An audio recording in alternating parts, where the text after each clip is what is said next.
Good evening, everyone, whoever you are. And we're going to be starting chapter 25, the perfect indicative tense. And this will be the last tense that we'll study. Tonight, we hope to read the chapter and discuss and ask questions about anything that might not be clear, but then following that, the assignment for next week will be to do all the exercises up through number 10. And that'll be for the week, and then we'll discuss those next week. All right, I'm going to skip the exegetical insight. It's a good one. You'll want to read that, I believe. But the overview here on page 275, in this chapter, we'll learn that the perfect tense indicates a completed action whose effects are felt in the speaker's present. The action will have occurred in the past since it is completed. And if you think about it, this is kind of, what's that? Is that like our simple past? Well, it's a simple past, but it's got an added feature, the present. Let me restate it in the way I learned it. The perfect tense indicates an action completed in the past, but whose effects are felt in the present. Sometimes the past aspect of it will be emphasized. Sometimes the present aspect of it will be emphasized, or sometimes both. But he'll explain that. I guess what I'm thinking is, like, if we were to say something, if we were to put into Greek the sentence that says, the tornadoes of May 10th destroyed a lot of trees in Tallahassee. Yeah. That they would probably use this tense. No, like that's aorist tense. I don't think the description is really, I'll be honest, is not very good. Can we talk about it and get some concrete examples of see what we really think they mean? Yes. I think so. I'll just it sounds from this description like it covers what I just said. Yeah, they have this example. It's which I take is the perfect tense. It is completed. Or it is finished. It is finished. Yeah. But I think we need to talk about then what is the Greek really saying that means. Well, it was finished, but it is finished. But Jesus spoke it. Yeah. And it wasn't finished until the moment of God. And he spoke it. Yeah. So when you say it's done in the past and has a present effect, that sentence, that description was really not quite right. And this is why I struggle. And he says here, the closest is the English, it is written. And I'm thinking, I'm not sure what it means when you say it is written. Does it mean this? It was. No. Let me ask you, it means I'm writing. And I it means so I say it is written. Is that what we're conveying? Yeah, because in the recent past, just a minute ago, you finished writing it. Okay. But now it's completed, and you can say it is written. So it's an action that finishes right now in my present. But it has been written. Yeah, it has been written, but it is written. Carl, if I did a thing like I wrecked the car, it has a current. It has a. Yeah. It certainly has a current impact on me. True enough. If I'm driving the car and I run it into a tree and I say the car is wrecked, that means I just now completed that action. Is that what we're trying to convey? I think so. Okay. But the aorist, it's an undefined action. Remember aspect. Right. And it doesn't say whether it took a long time or whether it was recently completed or long ago completed. It just states that it was done. I remember in scripture, it is written. It's something we see in scripture. Is it using this tense? Right. Yes, it is. Because in those cases, those things weren't just now written. They were written thousands of years ago. Jesus speaks yes. the words. But it's, So how is it not, Okay. it was written. he uses that verb as an example as he's talking about this tense. So let's wait until he, Yeah. okay. Back to the overview. Number 2, if a verb begins with a consonant, it receives a consonantal reduplication to form the perfect. Lu is the present tense stem, but it's also the root. And the reduplication is the same consonant, lambda, with an epsilon separating it from the stem or the root. So it becomes le, lu, ka. Ka is the ending. Well, excuse me, kappa is the, well, let's wait until he explains that. If a verb begins with a vowel, though, just like with the aorist tense, it receives a vocalic reduplication, which means it lengthens the vowel to form the perfect, just the same as it does in the aorist. So agapa, yeah, the alpha gets lengthened to eta, and then the alpha of the connecting vowel, it also gets lengthened to eta before the tense formative. Not for the same reason. This whole structure almost reminds me of But stuttering. This is, but that lengthening is not for the same reason. No, it's not. It's not for the Yeah. purpose of augmenting. It's, Okay. you just do that before the tense formative. And the only difference between the aorist and the perfect in that particular verb is it's got a kappa instead of a sigma. Agape sa would be the aorist, and agape ka is the perfect. Okay, next bullet point. The perfect active uses the tense formative kappa alpha and primary active personal endings. The perfect middle/passive uses primary middle/passive personal endings. Okay, we'll get into that more as we go through it. Okay, English. Now switch your mind to English. English has no exact counterpart to the Greek perfect tense.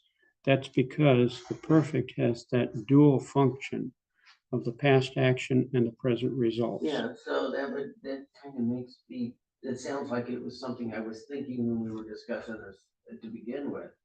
It's almost like you're saying that the Greek is sort of saying here, or connoting the idea, it is and remain, or it is and remains finished. Yeah. It is and remains written. Is that, Well, I would is that the idea? tweak it just a little bit to say it has been done and it remains done. Here's an example. Ephesians 2:8. For by grace are ye saved, for by grace are you saved through faith. How's it go? For by grace are you saved.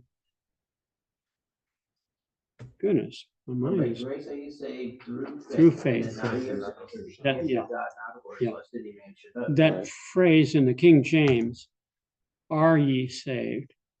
Well, you have been saved in the past, Mhm. but you are now, you continue to be saved. Mhm.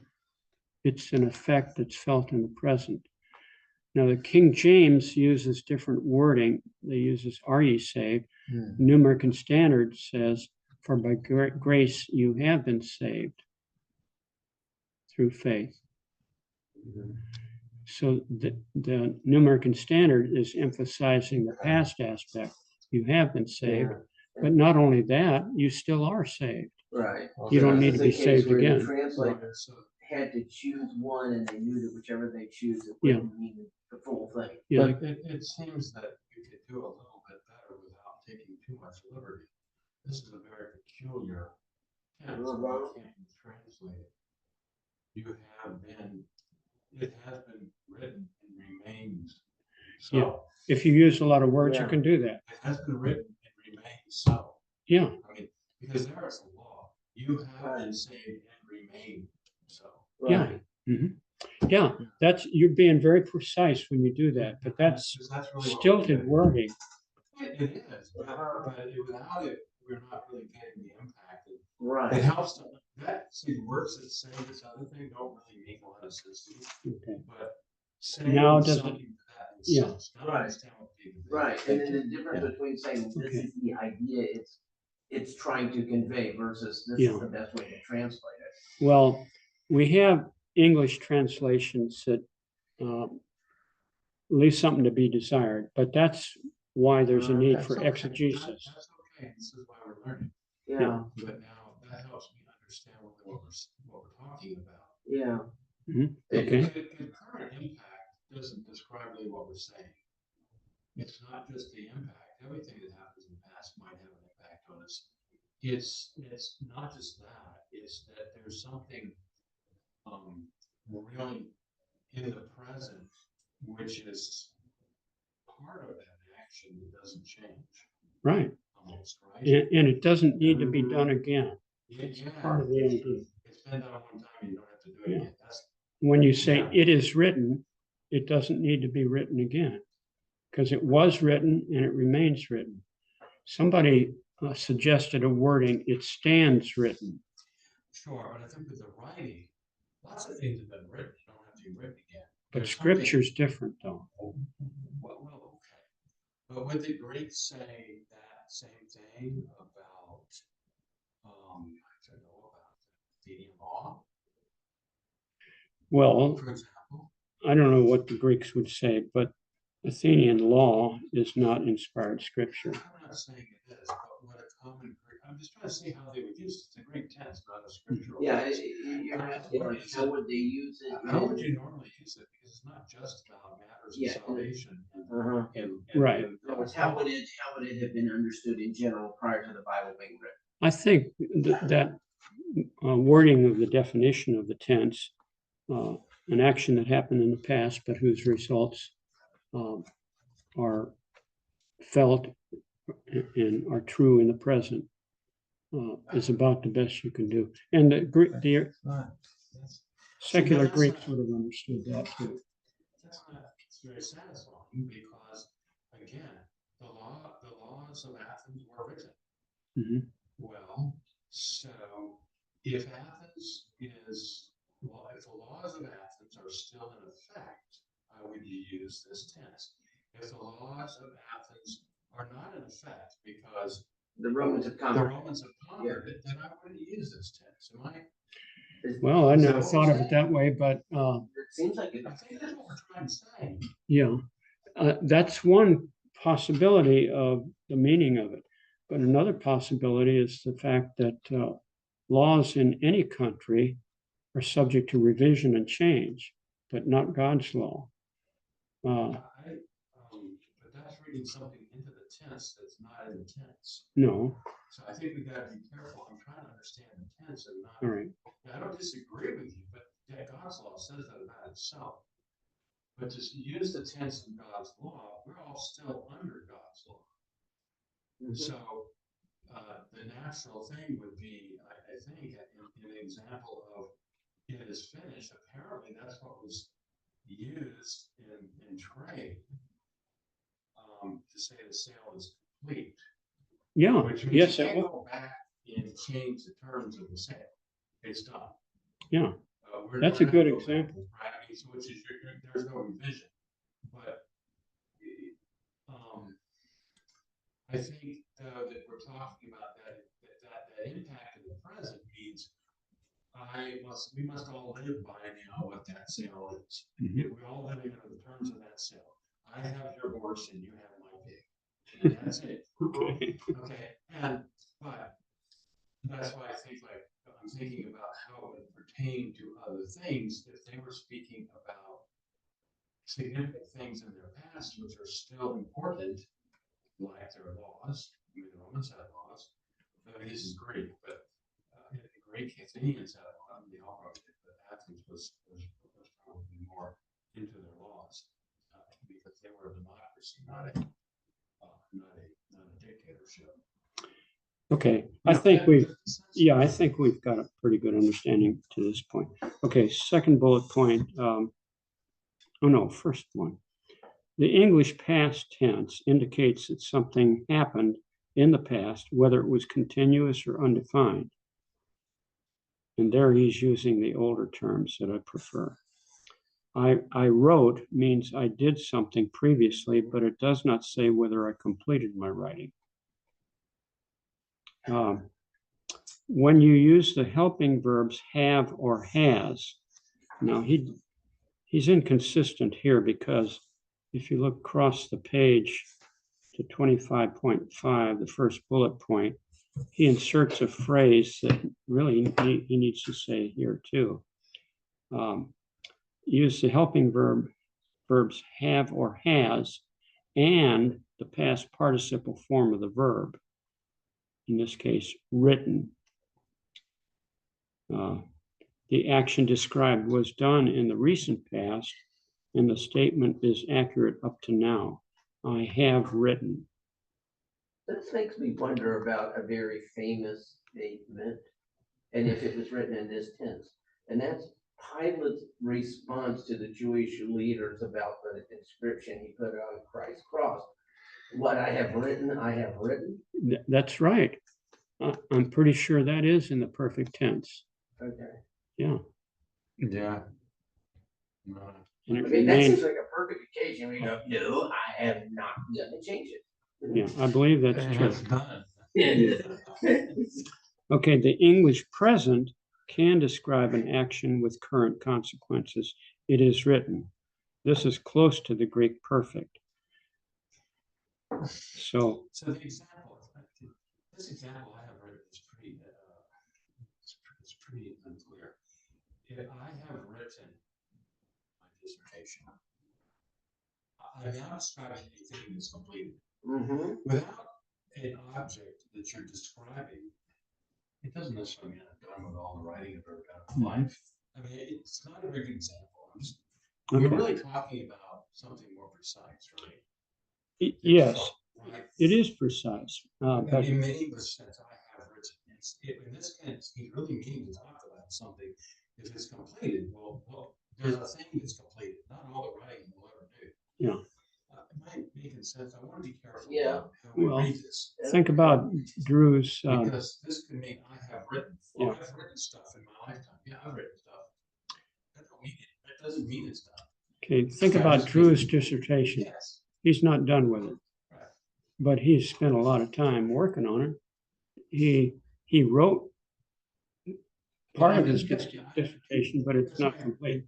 But that, right, this is just that the example is incomplete to describe what he really wants us to understand. Okay, here's something that might help. The name of the tense is perfect. I think we've already talked about it. The word perfect in Greek has not the idea of cannot be improved, but it has the idea of completion. Yeah, he said it. So the imperfect tense is an incomplete tense. I'm just begging that the examples he would use in English are sufficient to express what he says they mean. I have written doesn't mean I'm done writing. Right. Okay. I have written a specific thing. It's clear enough. Okay. That's all I'm saying. Number 25.2, Greek. The Greek perfect is one of the more interesting tenses and is often used to express great theological truths. The Greek perfect describes an action that was brought to completion. There's the word perfect means completion, and whose effects are felt in the present. Footnote 1. Remember, the time of the verb is from the standpoint of the speaker or writer, not the reader. What is present to the biblical writer may or may not be present to us. Okay. Because it describes a completed action, that action will have occurred in the past. Footnote 2. This is only true in the indicative. Okay, we're limiting our discussion to indicative mode. For example, Jesus died is a simple statement of an event that happened in the past. In Greek, this would be an aorist. But if I use the Greek perfect to say Jesus has died, then you might expect the verse to spell out the present significance of that past action. Jesus died for my sins. But that sounds like that's responding exactly to what you said. That it has to be precise, saying why is it significant that it's complete. I'm sorry.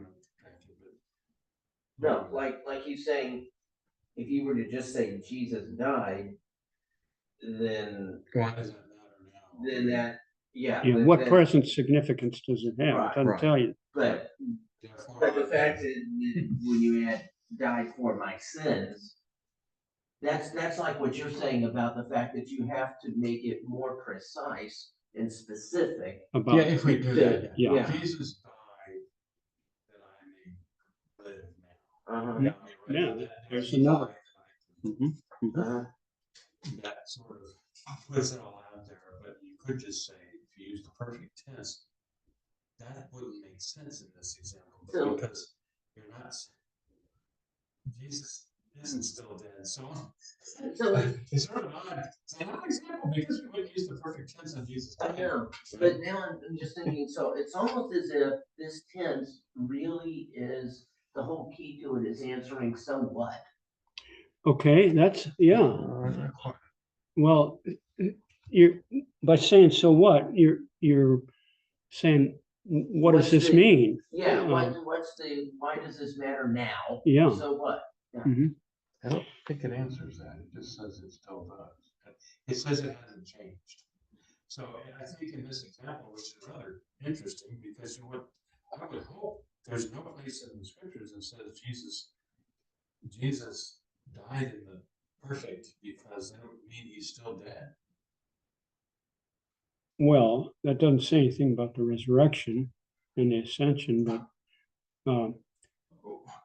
Right, but I think that's exactly what. But Like, it was an event in the past, and you have to say the other things. But if you said, I'm having trouble. You wouldn't. Jesus died on the cross for. I mean, there's all these things that happened, but Jesus paid the price. You could use the perfect tense. yeah, But if you use these other things, they're not still true. He isn't still dead. He's not still crucified. He's risen. So I would think using the perfect tense would really be a problem. Yeah. That's sort of like kind of odd in these examples. That seems like you would probably use the aorist then. Yeah, I would think. well, let's go on. Another example is the verb to write. When the Bible says it is written, this is usually in the perfect tense. Scripture was written in the past, but it's applicable in the present. That's why some translations choose a present, it is written, instead of it has been written. This emphasizes its abiding significance. The translation, it stands written, would express this nuance even clearer.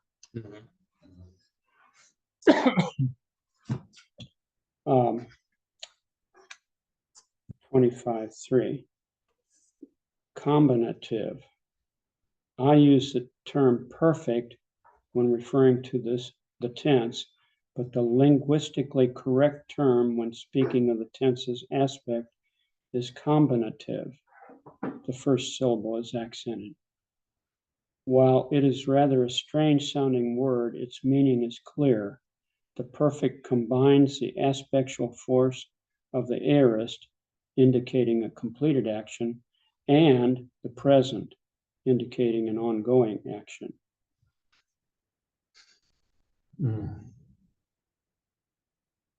And sometimes the past aspect is emphasized, and sometimes the present aspect is emphasized. Yeah, the thing is a little, and this makes sense what he just said, because it actually more accurately describes tetelestai, because when he's saying tetelestai, it's not actually quite yet completed.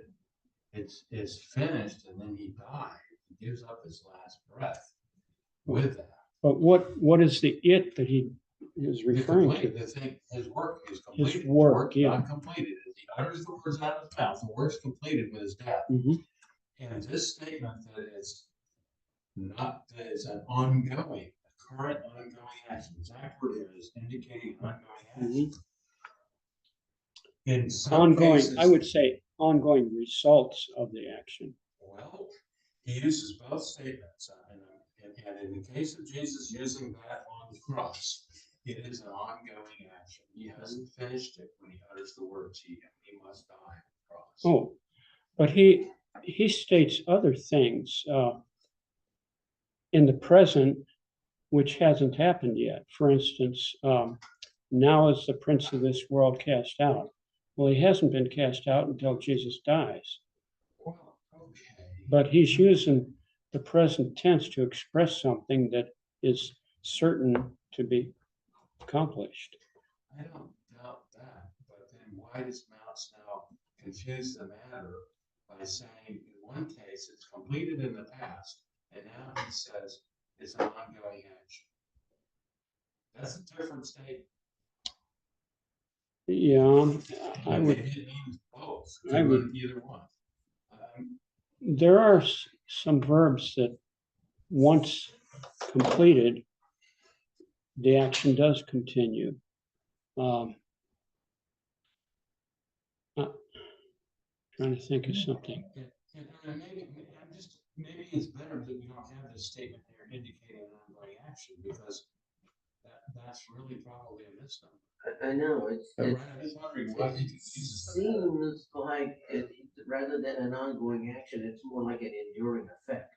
Yeah, Yes. effect instead of Yes. action. Yeah. So Jesus couldn't utter the words to Telestai after the action because he wouldn't have a living body on the earth at the moment to say it. Yeah. But it is an understanding of the very way transactions are done. Just Telestai was done when the money was on the when the merchandise was completed. What would you So- say though? That verse in Romans, it talks about whom he called, he also justified. Whom he justified, he also. But the last thing he says, I better get that. That's Romans But now we're getting into theology. things that are theology Yeah. can be debated. I'm more interested in understanding Okay. the tenses, which has to be something that's fairly concrete. Yeah. All right. Well, let's go on. We're getting ourselves bogged down, but I know it's important. Okay. Potential confusion. Do not confuse the perfect tense with the perfective and imperfective aspects. I don't like those terms. I want to use undefined and continuous. He did that before. I think he slipped up when he, But he kind of apologizes for making his own decision. The similarity is confusing. yeah. But perfective and imperfective are the linguistically correct terms, and so I use them. But he uses the linguistically incorrect term perfect instead of accommodative. I'm sorry. Yeah. See, the first three editions of his book didn't use this terminology, and that's how I learned it. It almost sounds like other linguists have been getting onto him for Yeah. using their terminology, and he's conceded to them and doesn't really like Yeah. his decision. I think that's what happened. 25.5, translation. It can become somewhat complicated to translate the perfect tense because of the absence of any exact English parallel. Choose between the two possibilities below, depending on the needs of the context. Use the helping verbs have or has and the past participle form of the verb. For example, has written. This will help you differentiate between the aorist, I wrote, and the perfect, I have written. Here's an example. Thugater, hepistis su sesoken se, hupaga es erenen. Daughter, your faith has saved you. That's what sesoken means. Go in peace.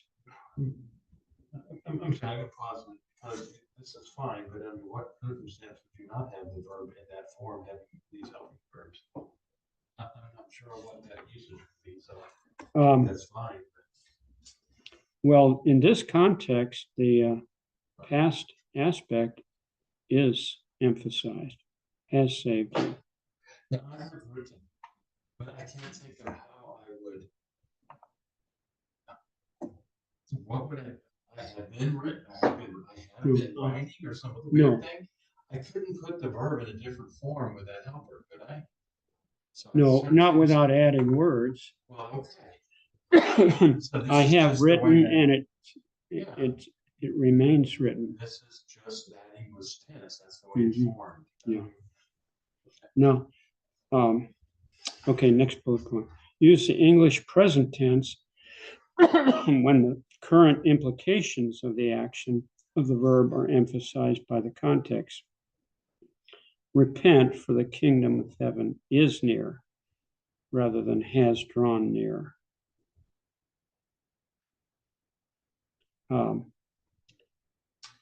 So- Angiken is the perfect form of that verb. Engidzo. I'm wondering, when there's a place where he says, you say, isn't it,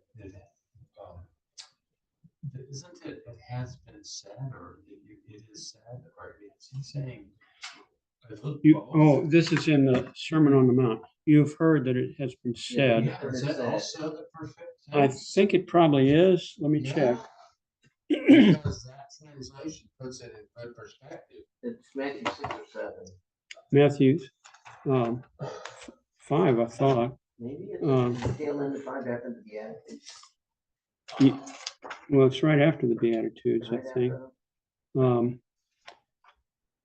No, here it is in Matthew 5:27. so then You we'll- heard that it was said. Those So are is both it aorist. Okay, all right. Fair You enough. shall not commit adultery. And then the next one, it was said. That's also aorist passive. Whoever divorces his wife, let him give her a certificate. Yeah, those are all aorist. I would have expected perfect. No, well, not necessarily that, but anyway, I can't remember what it is, thinking about. Okay, let's go on. Using have or has will make it clear to your teacher that you recognize it as a perfect. However, the English present can emphasize the present impact of the verbal action and will often be a more accurate translation. I used to try to get both aspects in by saying it has been and is, and remains such and such. Mhm. But that's awkward and stilted. This is the last tense you'll learn, but it's the advanced information for the pluperfect. That is another tense, but it's rare. There are a few more variations, but this is the last actual tense. Once again, congratulations. Okay, then next page, we talk about the formation of the perfect tense. You've got your reduplication first, which is the lambda. That would be the same consonant that occurs in the stem plus the epsilon. Now, this occurs only for verbs that begin with a consonant. It's a syllabic reduplication, not a vocalic.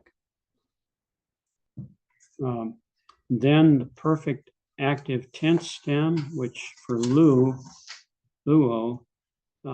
it's the same stem for all the tenses.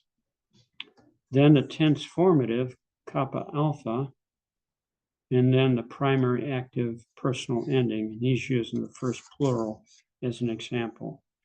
Lelukamen. The morpheme in front of lelukamen is called reduplication, which is a major feature of the formation of the perfect tense. And by the way, that reduplication is so obvious in the verbs that begin with a consonant, that it won't be hard at all to figure out that you're looking at a perfect. The ones that give you more trouble are the ones that begin with a vowel. Yeah, I think the ka would stand out too. What would? The ka. Well, yes, but there are some what they call kappa aorists. They use a kappa alpha instead of a sigma alpha, Okay. and so yeah, that is another. Almost all the perfects use that kappa alpha.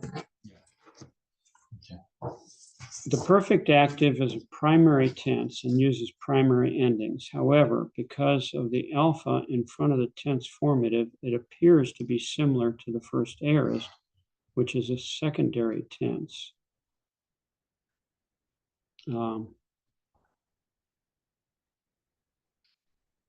And he's given us this 25-7 is the paradigm for the perfect, but the last column there is the aorist.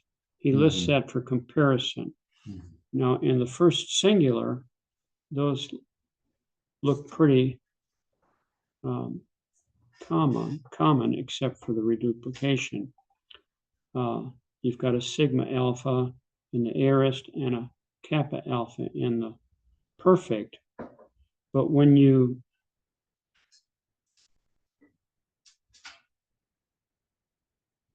no, it goes down the line the same way. Well, he's got that last column in the aorist just for comparison. But you see that those endings are what we're already familiar with for the aorist. Yeah. Yes, but look at footnote 4. The ending is actually nu sigma iota with a what do you call that? The movable nu sometimes, but the nu has dropped out because of the sigma. The third plural can also be lelukan, which resembles the first aorist. And I think we'll have an exercise that uses that alternate ending. So the fact that the new dropped out, I'm not sure. I'm not sure what he's. Well, the ending is. I'm sorry, I'm trying to wrap my head around. the first nu. And then the personal ending he's saying is nu sigma iota. But that nu drops out. Because of the sigma. So we have an ending that's nu sigma iota, but the nu will never be shown because it will always have to drop out because that's what we do. Okay, excuse me, but that's just really not telling me any great information. I just, what I'm going to see is always sigma iota. Right? I will never see a nu sigma iota anywhere. No. Okay. But why don't you? Well. But what I'm saying is that one sometimes will look like the third person plural aorist with kappa.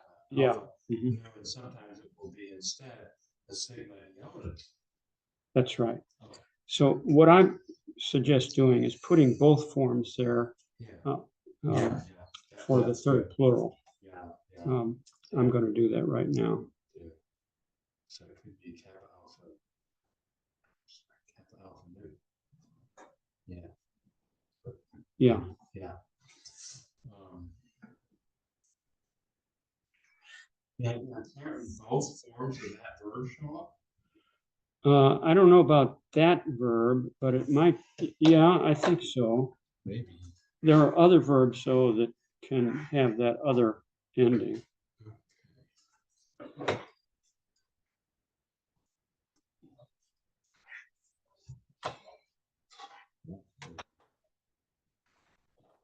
Okay.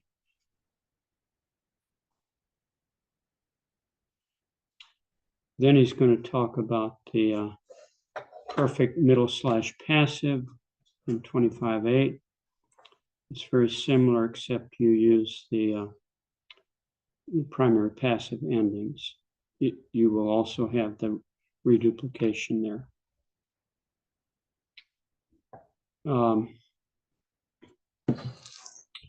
Now, one difference though is there's no tense formative for the middle slash passive like you have for the active.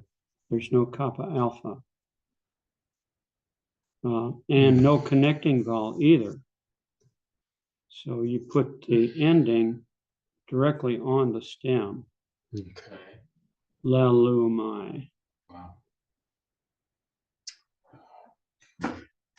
Also, the middle and passive are identical in the perfect, just as they are in the present. And you remember that when we studied the present?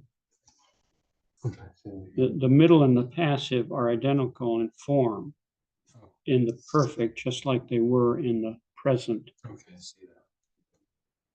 So you have to make a choice whether you're going to translate it as a middle or a passive. And there he's given the paradigm. Okay. Let's, I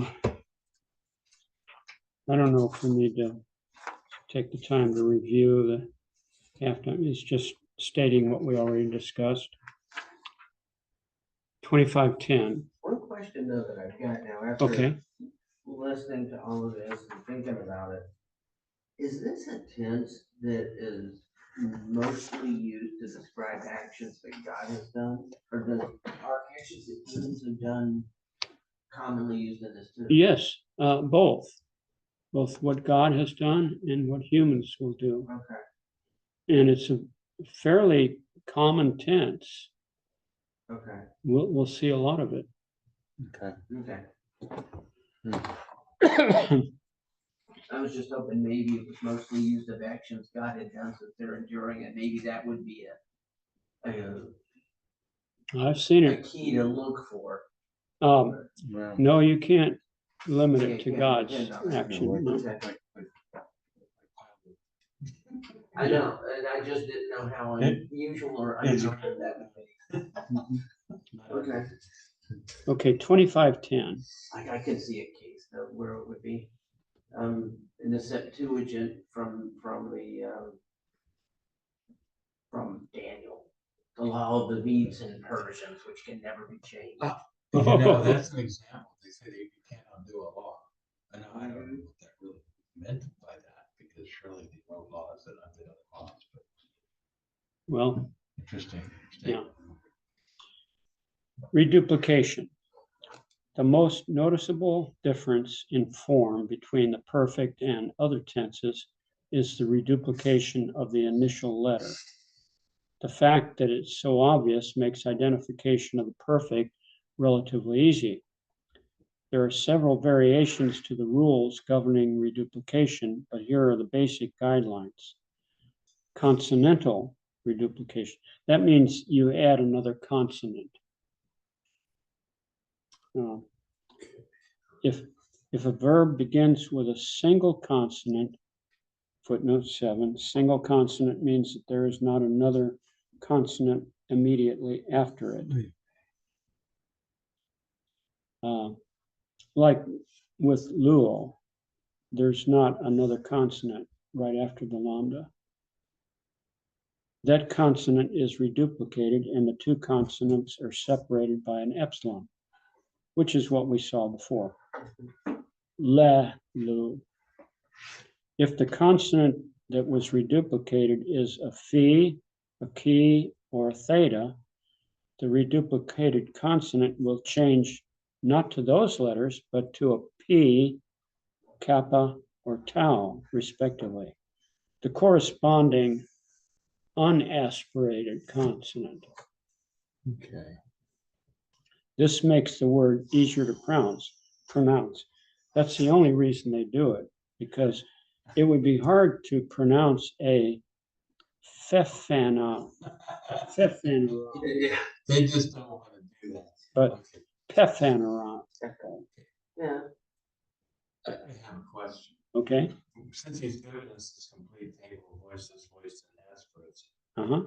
what happens if it's beta, gamma, or delta? Are those still, are they used? Or not Well, changed? Beta, gamma, yeah, they would be just like lambda. They would be the same letter Okay, that's with an fine. epsilon between them. Because he's given us extra information that we're not really using. I'm just making sure I'm not missing something. Well, yeah, I can give you an example. It's fine. Okay. It's all right, Carl. He just has the voiceless and the aspirates. Mhm. Voiceless, voiced, and aspirates, and if it's an aspirate, it goes to the voiceless. And he's given us this column about the voice to be complete, but we're not actually doing anything with it here, right? No. Okay. Then you have vocalic. Vocalic means it pertains to a vowel reduplication. If a verb begins with a vowel or diphthong, the vowel is lengthened. Vocalic reduplication is identical in form to the augment in the imperfect and aorist. But the fact that it's identical in form doesn't mean it's performing the same function. Footnote 9. However, the functions of vocalic reduplication and the augment are significantly different. Reduplication indicates the completion of an action. The augment indicates past time. Okay. An example is the verb agapao. The stem is agapa. The lengthening of the alpha gives you an eta, and then the gap is the stem, and then the next eta is just a lengthened alpha, the last letter of the stem, and then the tense formative. You lengthen the vowel before the tense formative. We did that for the future tense. Remember when we had the sigma? Yeah, and this makes me wonder Yes, if John 3:16 is in the perfect indicative. God so loved the world that he gave his own. I don't know that that's in the perfect. Well, so, I mean, yes, that it's the connecting vowels lengthen. Yeah, connecting vowel is lengthened before a tense formative. But there is some, okay, that's not quite right. There's no connecting vowel. It's a tense formative. There isn't the connecting vowel. It's the ending vowel. So the root is there's something that happens there that I don't remember what it was, but it's sort of like magic happens. Some verbs, its ending vowel gets lengthened with some formatives. Mhm. I mean, I'm sorry, but it is some complicated thing to explain, but it's far from intuitive, and that will happen sometimes. Right? Yeah. I don't think, since we're translating from Greek to English, that it will be any difficulty. We'll have the word there. It will have been done, but we just need to know. Oh, we're not building. Yes, We're not building it in We're Greek. not trying to construct the Yeah. verbs. We're just trying to recognize them. Yeah. Yeah. Right. It's not really a problem. Yeah, Ray, John 3:16 doesn't have any perfect tense verbs in it. Okay. It's aorist. He loved and he gave. And right, next page. It's common for a diphthong not to reduplicate. For example, the perfect of heurisco is heureka. Now, when you see the epsilon, upsilon with a rough breathing doesn't change when you go from the present to the perfect. Okay. And that's common with diphthongs, not to lengthen. Okay. So you mentioned that there some aorist forms that end in kappa alpha. Yes, they're called kappa aorists. But they're not its own. No, Or else we can't tell, right? yeah, we won't get to them for a while yet. I think that Archimedes was saying he had figured it out, Yeah, but the effect of figuring out remained enduring. yes. Eureka is what he actually said. Right, yeah. Well, this is the word that he used when he Yes. discovered that his body displaced an amount of Yeah, water. I have found it, is what it literally means. Now, when you see an initial augment / vocalic reduplication, the verb could be one of three tenses, either imperfect, aorist, or perfect. If the verb begins with two consonants, footnote 10, this is called a consonant cluster, the verb usually undergoes vocalic and not consonantal reduplication. His example is gno, which is the root of gnosko. Now, in the present tense, gnosko is present tense. The present tense stem is gamma iota nu omega. Well, actually, then it also includes the sigma and the kappa. But the root is gno. The statement, the verb undergoes vocalic and not consonantal reduplication. So, okay, fine. It's a highway thing on the front with an epsilon, but we're calling it reduplication because that's what we have to call it. Because there's no epsilon involved here, and we're not duplicating vowels. That's what we're calling it because that's how we know that it's. Yeah. You can't call it an augment because that would be. I'm sorry. The use of terminology here is somehow just literally abusing. Okay. Footnote 11. If the second consonant is a lambda or rho, then the verb will usually reduplicate. Grapho becomes gegrapha. Compound verb. A compound verb reduplicates the verbal part of the compound verb, just like the imperfect and aorist augmented the verbal part of a compound. So you ignore the ek because that's a preposition prefixed to the root. Okay, great. Geographa. Oh, you- Geographa is perfect. Yes. You see the reduplication of the gamma? Yeah, I do. What tense is this? That's perfect. The gegrapha. What person? That's first person singular. The alpha ending. Active? That's perfect active, yeah. Well, Let's see.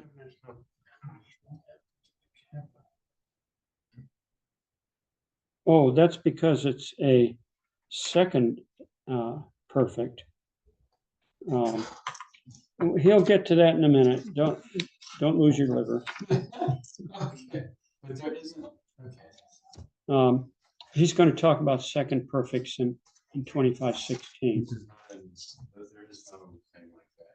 No, he can't get everything on that chart. Okay, what were tense? 2511. Yeah, tense form. Now tense form is not the same thing as tense formative. Don't get confused. A tense formative is a letter or a group of letters that gets added after the root and before the ending. But a tense form, remember in the chart in the back, in the appendix, it's got 6 columns. Those are called tense forms. he sometimes calls them principal parts of verbs. The tense form, the perfect active is the fourth tense form listed in the lexical entry. The perfect middle / passive is the fifth. Okay, so here you've got agapao, that's present tense. Agapeso, that's future tense. That's the second tense form. The third tense form is the first aorist, agapesa. The fourth and the fifth are both perfect. The fourth one is perfect active. The fifth one is perfect middle / passive. And then the sixth one, that was what we covered in chapter 24, either the second aorist or future passive. They both use that tense form. And then the tense formative. The tense formative for the perfect active is kappa alpha, leluka. The perfect middle / passive has no tense formative, lelumai.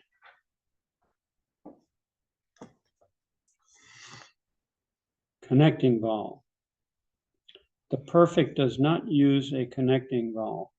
In the active, the tense formative ends in a vowel, so no connecting vowel is required.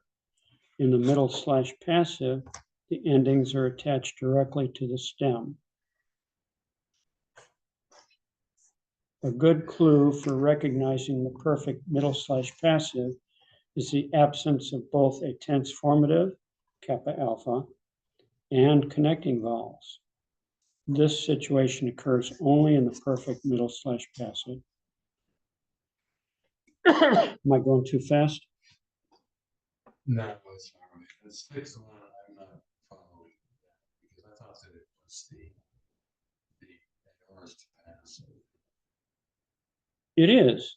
You The said future, they're the same, but. Yeah, aorist passive and future passive. Remember chapter 23, I think it was? So, but No, the 24. future,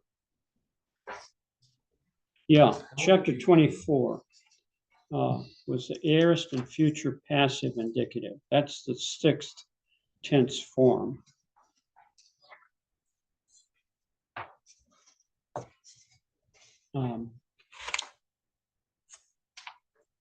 I think he said that in this. well, he talks about the growth here, but I'm really wondering how you're going, because how would you know which one it is? Because of the tense formative that they use, Sure. and the augment.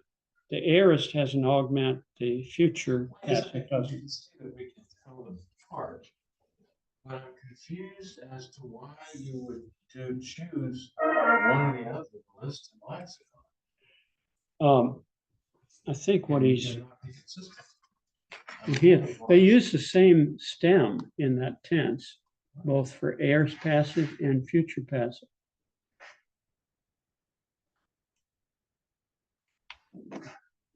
Perhaps. Okay.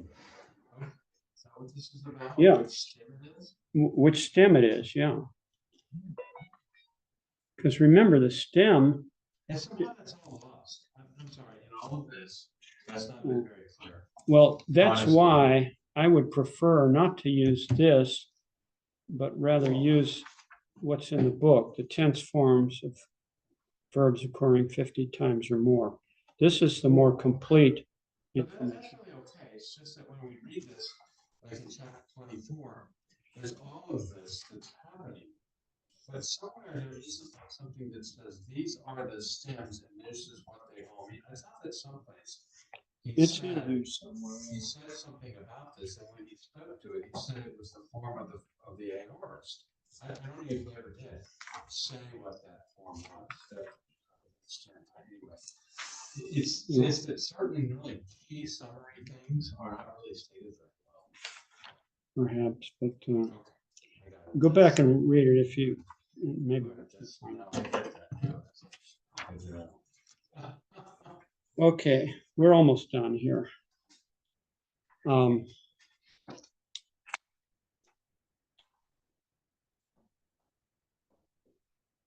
Personal endings, is that where we were? Yeah. Okay, 2514. Because the perfect is not an augmented tense, it uses the primary personal endings. However, because of the alpha in the tense formative, the perfect active looks similar to the first aorist, which is a secondary tense. In the middle / passive, there is no connecting vowel. He just said that. The final consonant of the stem and the initial consonant of the personal ending come into direct contact, and as a result, the final stem consonant is often changed. Graph, oh, I see what he's doing. Yeah. Graph is the root.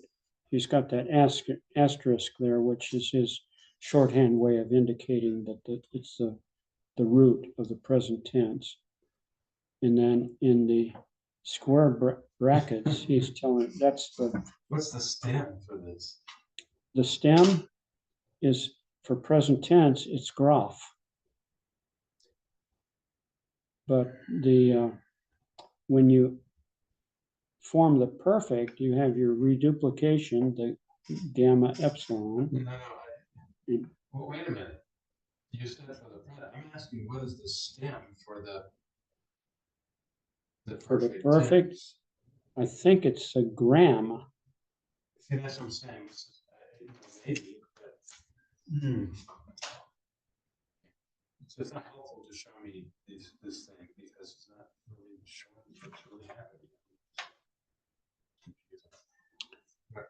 Yeah, this is confusing. Why is it green? I don't know.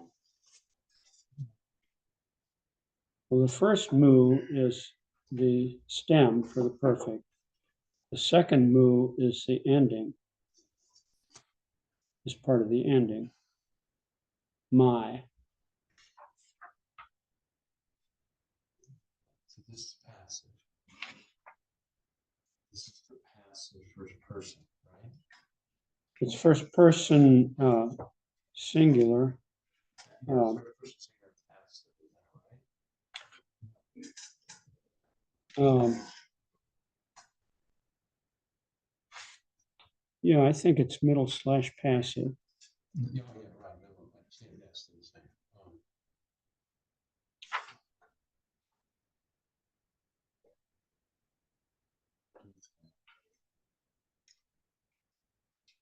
Well, then he says on the next page, information section of this chapter, wait a minute. In the advanced information section of this chapter, I've spelled out those changes. If this is too confusing, remember that in the perfect middle / passive, the consonant immediately preceding the personal ending may be altered. He said this, but we don't know what the consonant was.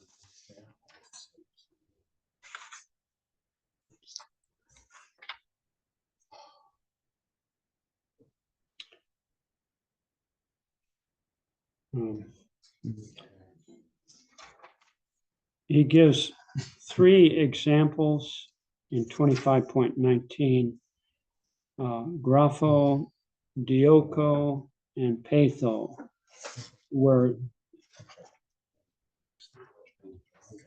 yeah, this is what he's referring to in the advanced information section.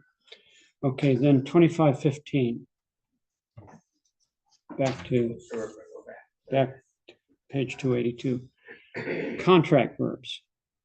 Contract verbs lengthen their contract vowel in both the perfect active and perfect middle / passive, even though there is no tense formative in the middle / passive. Agapao is an alpha contract. The alpha of the the contracted vowel alpha lengthens to eta before the tense formative kappa alpha. That's for the active. But for the middle slash passive,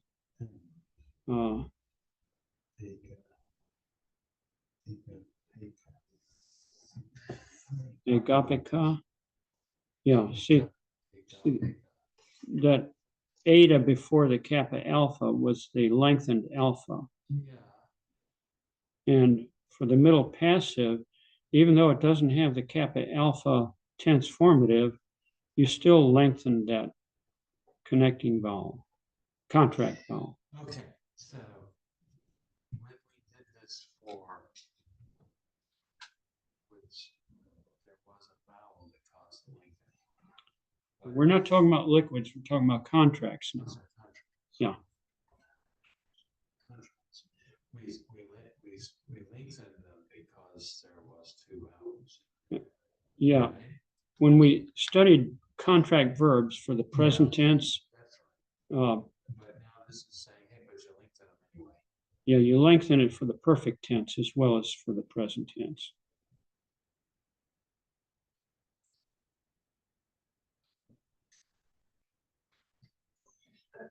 Actually, what have I learned? Sorry, it's just is what it is. Now, 2516, second perfects. Remember we had first aorist and second aorist. Here we've got a few verbs that will form second perfects instead of first perfects. And these are the only ones we need to be concerned about, 5 of them. Akuo, ginomai, grapho, urkomai, and lambano. And he gives us the second perfect first person singular form. Akekua, gegona, gegrapha, elelula, no, elelutha, and elepha. My goodness, that's a lot. You must use a different root for that tense.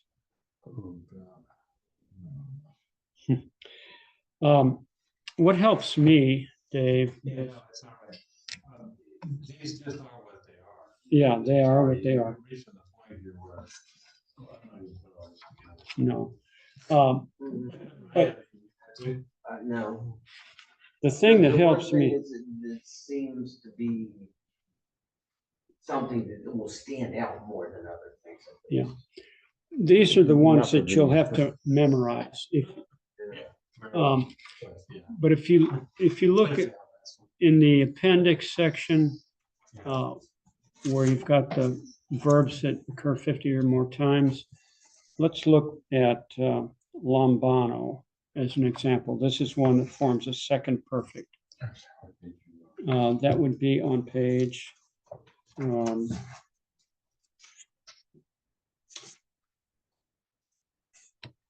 page 457, top of the page. Lambano.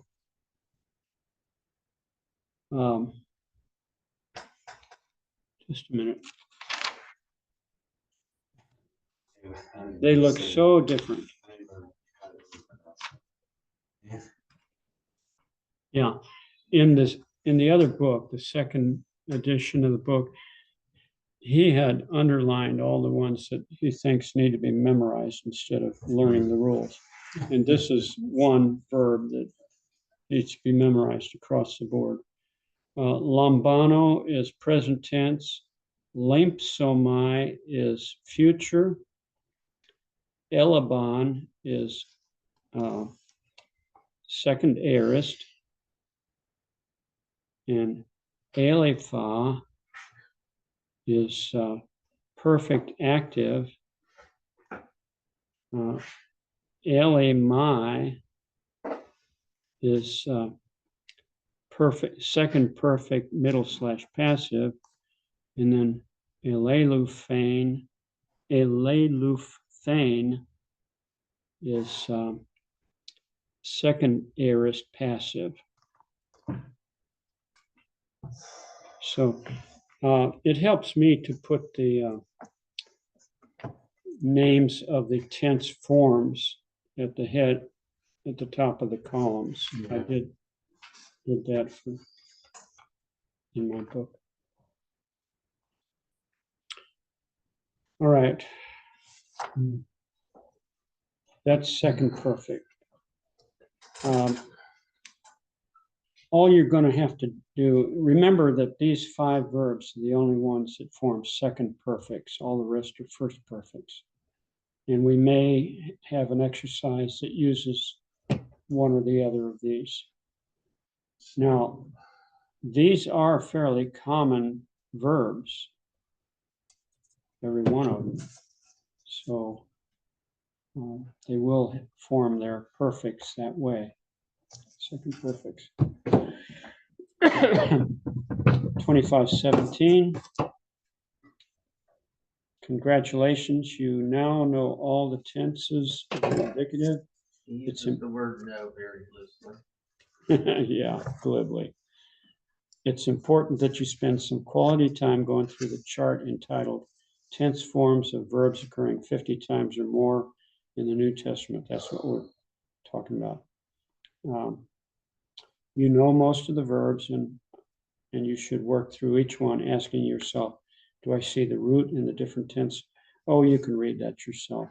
But it is a very important chart.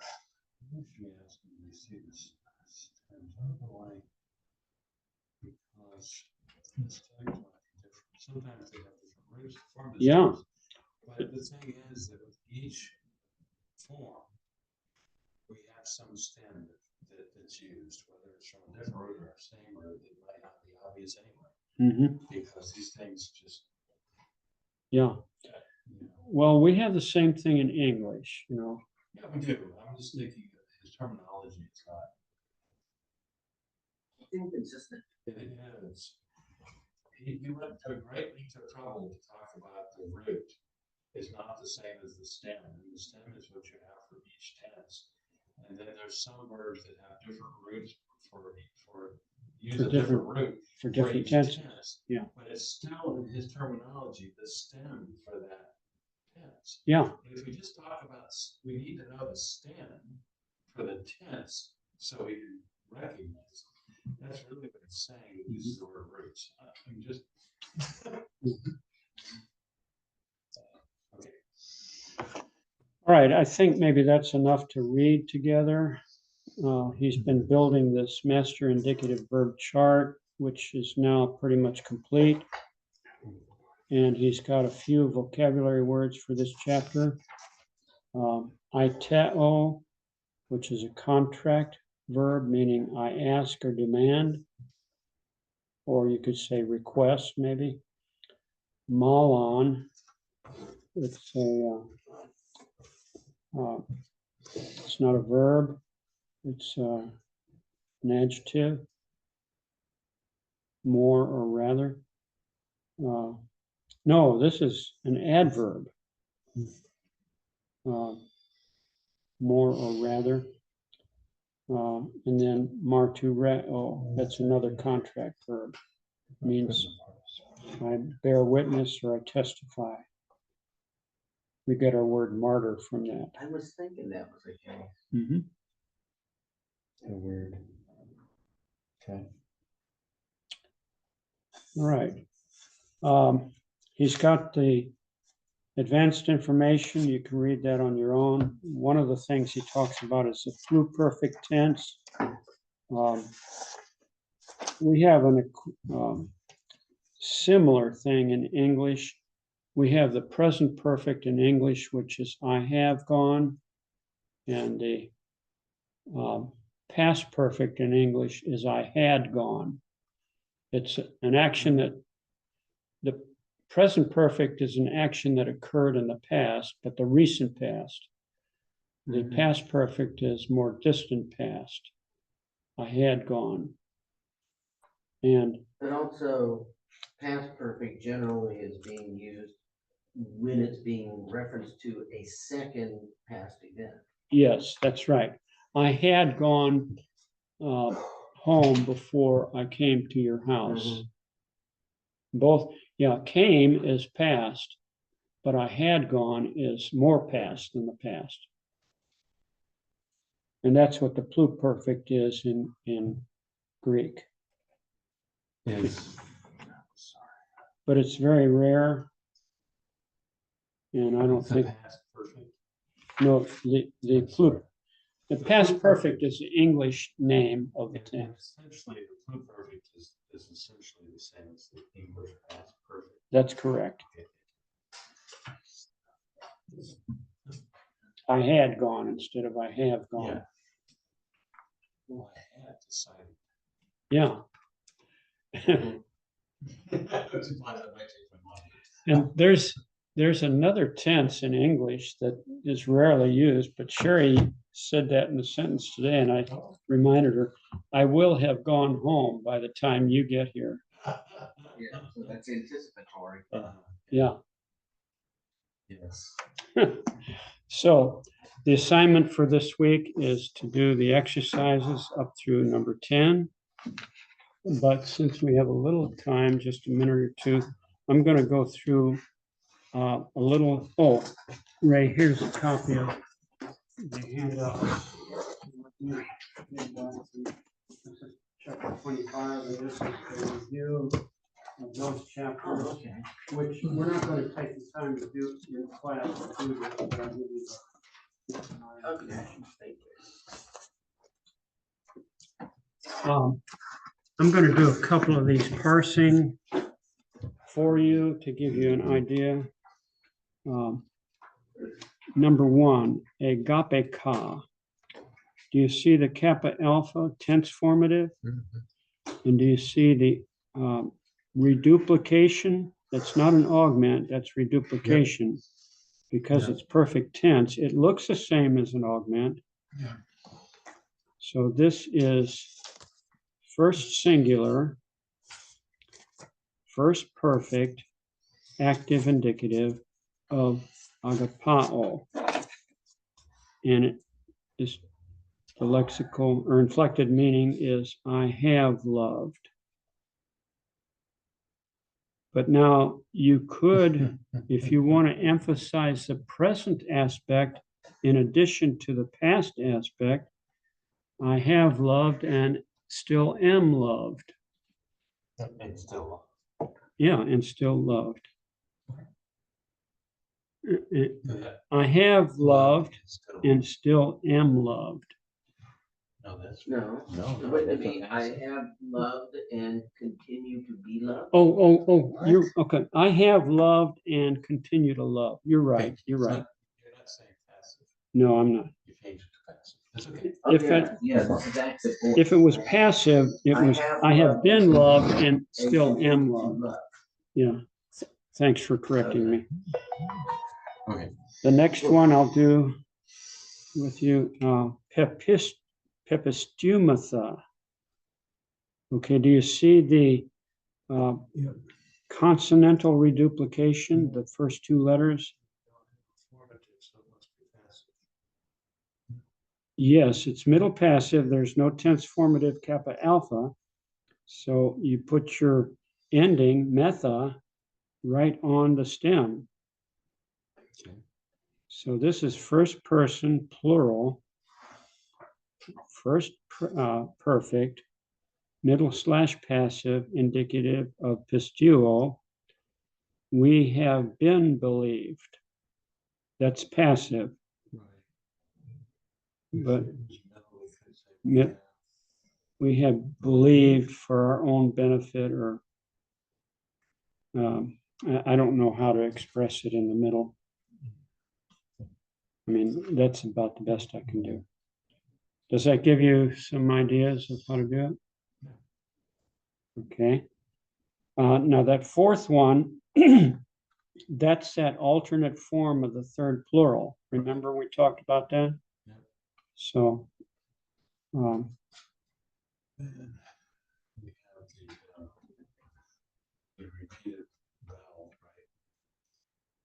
The duplicated vowel, sorry. what, egnocon? Well, he used gnosko as an example of a second perfect, I think. Right, he says what he's called that is a reduplicated vowel instead of a reduplicated consonant. That's right, that's why we have the A in the front. The epsilon. Epsilon. That's a vocalic reduplication. Yes, Yeah. duplicated vowel. And I think I made a mistake. I believe this, I put down first perfect, but I think it's second perfect. Yeah.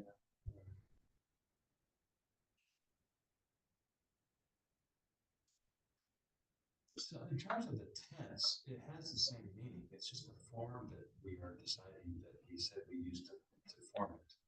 Yeah. Right. So it's like, it's just a little, when I say English swam is past tense. Yeah.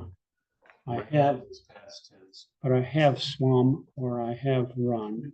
No, that's not what I'm getting at. I can call, or I can swam, swam, and swum. And those vowels,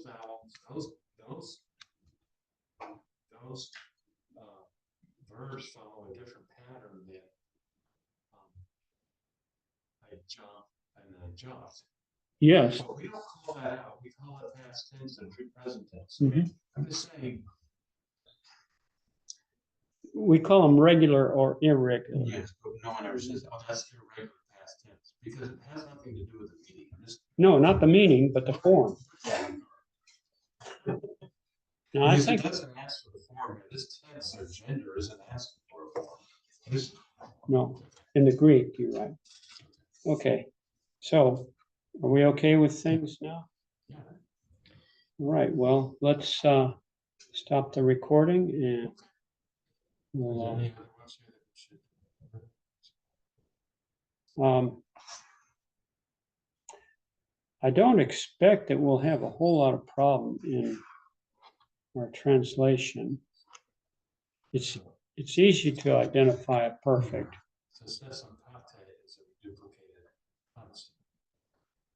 Sesokate, yeah, it's a consonantal reduplicate.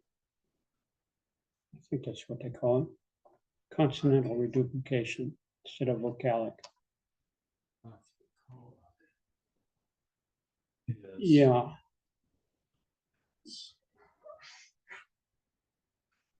It's from akuo. That's vocalic. That is, yes, but it's also a second perfect. Remember that those 5 verbs that formed second perfects. So it's just what it is. All right. And watch out for number 7. That's not a perfect tense.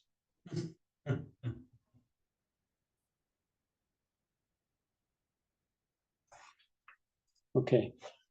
We want to stop the recording now. Yes. Good night, everybody.